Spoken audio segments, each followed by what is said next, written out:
Improper இன்டிகிரேட்டருடைய examples பார்க்க போகிறோம். First example வந்து integrate of 1 to infinity 1/s² ds இருக்குது. இப்போ லிமிட் வந்து எடுத்துக்கணும். நான் ரூல்ஸ் படி டீன்னு எடுத்துக்கிட்டு இன்ஃபினிட் படி டீன்னு எடுத்துக்கிட்டு t tends to infinite அப்படின்னு போட்டு லிமிட் எடுத்துக்கிட்டு 1/s² ds எழுதலாம். அப்போ இது எந்த ஃபார்முலேட் இருக்குன்னா இன்டிகிரேட் ஆஃப் sn dsனா s/n+1 டிவைடட் n+1 இந்த ஃபார்மேட்டில் இருக்குது. இந்த ஃபார்முலா படி அப்ளை பண்ணும்போது s/-2+1 -2+1 வரைக்கும் லிமிட்டையும் போட்டாச்சு. இப்போ s/-1 டிவைடு -1 இருக்கா. இதுக்கப்புறம் இந்த லிமிட்டை சப்ஸ்டிட் பண்ணணும். அதுக்கு முன்னாடி -1/2 ஷார்ட்டாக எழுதிக்கிட்டு சப்ஸ்டிட் பண்ணும்போது -1/t + 1 கிடைக்கும். ஏன்னா 1/1 வந்து 1 தானே, அது கிடைக்கும். அதுக்கப்புறம் டீயை சப்ஸ்டிட் பண்ணுறோம். இன்ஃபினிட்டிக்கு பதிலாக டி லிமிட் இருக்குல்ல, லிமிட்டை சப்ஸ்டிட் பண்ணுறோம். t tends to infinity infinity substitute பண்ணுறோம். 1/∞ என்ன ஆகும்? 1/∞ நமக்கு 0. அப்போ 0 + 1 என்ன ஆகும்? 1 கிடைக்கும். அப்போ வந்து இது வந்து என்ன ஃபைனைட்டாக இருக்குது. அப்போ கன்வெர்ஜஸ் சொல்லுவாங்க. இப்போ சைன் சம் பார்க்கும்போது இன்டிகிரேட் ஆஃப் 0 to infinity இருக்குது. e⁻−s ds. அப்போ limit t tends to infinity integrate of 0 to t e⁻−s dsன்னு சொல்லிட்டு இந்த லிமிட் அப்பர் லிமிட் போல் t tends to infinity போட்டாச்சு, tன்னு போட்டாச்சு, e⁻−s dsன்னு போட்டாச்சு.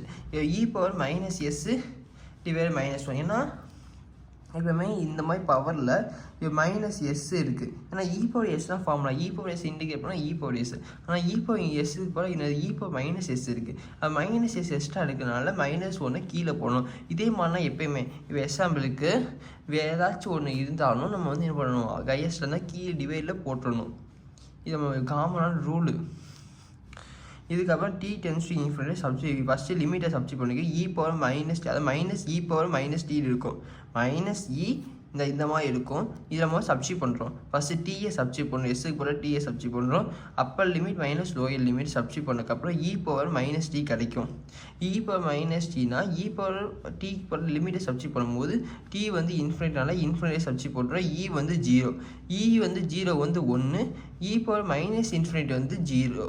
இதே இது e⁻∞ வந்து என்னென்னா இன்ஃபினிட்டு. ஏன்னா e வேல்யூ வந்து 2 something வரும். இப்போ வந்து இது 0, இது +1, 0 + 1 + 1 இது வந்து எனது ஃபைனைட்டாக இருக்கிறதுனால வேல்யூ வந்து ஃபைனைட்டாக இருக்குது. இது வந்து கன்வெர்ஜஸ் அப்படின்னு சொல்லிட்டாங்க.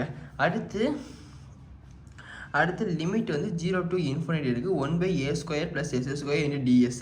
Limit t tends to infinity மாற்றியாச்சு. 0 to t 1/a² + s². இது வந்து காமனான மெத்தட்.